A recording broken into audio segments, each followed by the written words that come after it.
5 years ago, if I could sit beside my younger self, I know exactly what to say. Alam kong takot ka. I know you're scared. Kinakabahan ka ba? Takot ka pa ba? Madami ka pang tanong sa buhay mo. Madami. Alam kong kinakabahan ka. Alam kong natatakot ka. Siyempre, meron kang komportableng buhay sa Pilipinas. Meron kang trabaho, very stable job.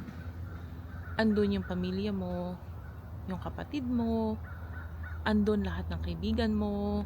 Alam na alam mo yung buhay sa Pilipinas. Komportable din yung buhay mo. Pero alam mo kasi kung ano yung nasa puso mo. Laging may boses na paulit-ulit na nagsasabi sa'yo, ito na ba talaga ang buhay na gusto mo? Natatakot ka kasi iiwanan mo lahat ng yon. Pero I want to tell you, gustong sabihin sa'yo na take the risk. Iwan mo si Pilipinas at pumunta ka ng Canada. Alam kong hindi magiging madali, pero I know it's worth it. Hindi rin ako mag-sugarcoat sa'yo kasi Canada is not perfect. Life in Canada is not perfect. Kasi hindi naman talaga. Wala namang perpektong lugar sa buong mundo. Pagdating mo dito sa Canada, malungkot. Yung mga lungkot at hirap na hindi mo naranasan sa Pilipinas, definitely mararanasan mo dito. You will miss your family. You will miss a lot of events in your family gatherings. Mamimiss mo yung friends mo, yung lagi mong kasama araw-araw sa trabaho. Mamimiss mo lahat yun. At hindi ka makakauwi agad-agad kung gusto mo mang umuwi. Yung mga birthday, yung simpleng handaan ng pamilya, fiesta of course, lahat ng yun, mamimiss mo yun. Yung Pasko, yung simpleng kainan, salo-salo sa bahay nyo, lahat yun mamimiss mo. Anytime na you wanted to hug them, you wanted to kiss them, hindi mo magagawa pag nandito ka na sa Canada. Malayong malayo ka sa kanila. Madaming gabi na talagang iiyak ka. Iiyak ka kasi wala kang magawa. Nasa kwarto ka lang, magmumukmuk ka. Madaming araw na talagang matatanong mo yung sarili mo, is this the right decision? Tama ba yung ginawa ko na pumunta ako ng Canada? And you know what? That is normal. It is normal for you to feel that you miss everyone. To feel that way. As an international student, akala ng iba ang saya. Akala ng iba madali. You will see your post, the snow, yung mga pinupuntahan mong lugar. Kasi maganda nga si Canada. Pero they don't know the struggles. They don't know your life here. They don't know what you've been going through.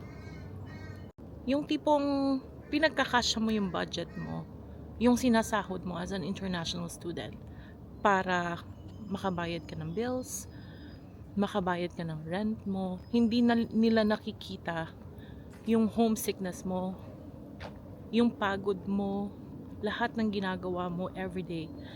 Pagsabayin yung pag-aaral at pagtatrabaho ng part-time job. Lalo na yung pressure as an international student na kaya mong tapusin yung pag-aaral kahit nasa ibang bansa ka. Kahit alam mo yung lahat ng tao ay nag-e-expect sa'yo that you will finish your studies, you will have an honor, and you'll find a great job. The pressure that you will go through of being an international student, that no one knows what will be the outcome. And of course, higit sa lahat, you yourself, you will always question yourself, and you don't wanna disappoint yourself. Kasi this is your decision, not anyone's decision. Mahirap pagsabayin yung pagiging student and pagpa-part-time job. Because you have to balance both. When I was still student, I used to work 3 part-time jobs. Or I think 2 or 3 part-time jobs. And hindi madali. Sasabihin ko hindi talaga madali. Sasabayin mo lahat ng quizzes mo, examination, yung mga projects, presentation, at pagtatrabaho mo. Kaya sinasabi ko sa'yo, hindi madali. Isali mo pa doon kung winter time, na sobrang lamig. Magtatrabaho ka, lalabas ka ng trabaho na wala kang masakyang bus. At maglalakad ka sa snow. Hindi katulad sa Pilipinas na may tawagan ka lang at may pupunta sa'yo.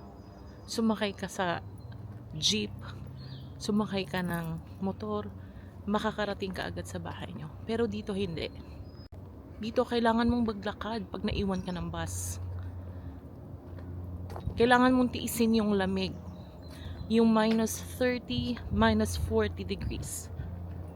Kaya, sabi ko sa'yo, hindi madali, di ba?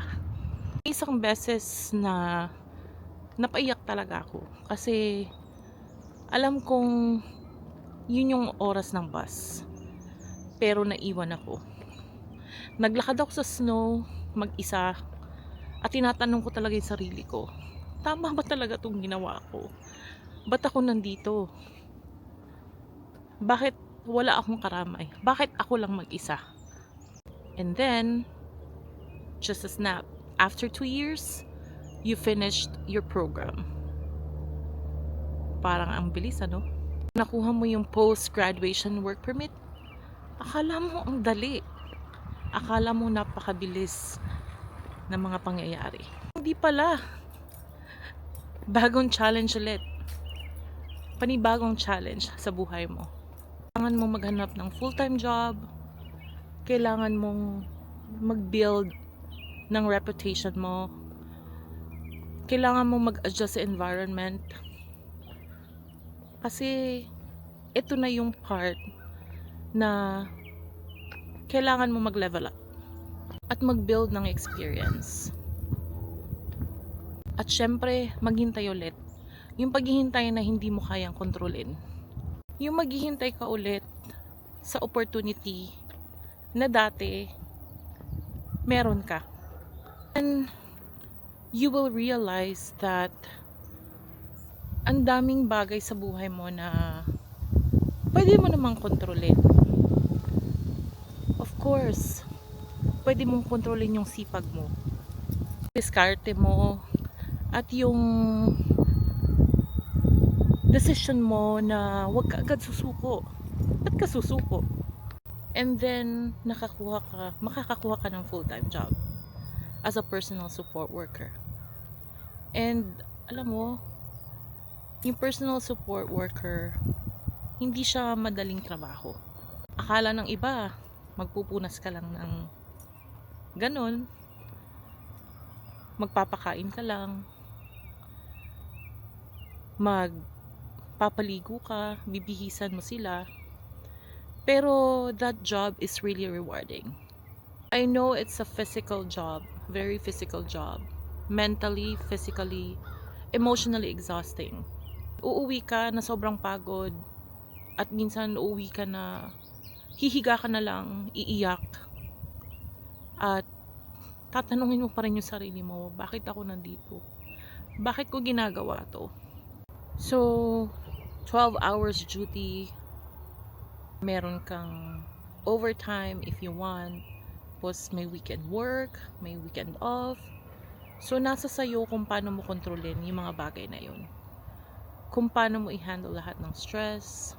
Yung trabaho ko naman dati, office work, nag-i-interview, nakikipag-usap sa mga aplikante, nagbibigay ng job offer. Pero pagdating dito, bumalik ka sa healthcare. mo naman planado lahat. Kasi iba yung plano ko nung una. Pero I would tell you, may reason talaga ang lahat ng bagay. So kung stress ka, kailangan kaya mong i-handle yung sarili mo. Kaya mong gawa ng paraan para hindi ka ma-burnout. You have to be patient. You have to be grateful dahil may full-time job ka. Kailangan mong i-appreciate lahat ng bagay na nangyayari sa'yo dito sa Canada. Kasi kung hindi, talunan ka. Kasi lagi kong iniisip, kung ano man ang mangyari sa'yo, it's a blessing. It's a blessing in a way na kahit naghihirap ka, may reason si God kung bakit niya ipinaramdam yan sa'yo. And to my younger self, darating yung isang araw na pinakahihintay mo, na pinagdadasal mo way back 5 years ago. So after years of praying about this, you finally receive the golden email. Anong golden email? Ito yung pinagdadasal mo 5 years ago. Pinaghirapan mo. Iniyakan mo every day, every night. Hindi ko maipaliwanag yung pakiramdam na ito yung iniyakan mo dati. Lagi mong pinagdadasal. Yung luha, yung pagod, yung takot na baka may isang detail ng information mo na may mali. Yung takot, yung sacrifices, your sleepless nights. At doon mo masasabi na, Lord, thank you. This is all worth it, Lord. Thank you, Lord. Kaya, kung may gusto akong sabihin sa younger self ko, ito ang sasabihin ko sa kanya. Huwag kang matakot. Huwag kang matakot magsimula ulit. You are not late. Hindi ka failure. Hindi sayang yung mga oras na ginugol mo sa Pilipinas. Hindi sayang yung career mo as a recruitment specialist sa Pilipinas. Kasi lahat pinagdaanan mo eh. Ginamit lahat yon ng Diyos para paghandain ka sa future mo dito sa Canada. At kung sino ka man ngayon, stop comparing yourself to others.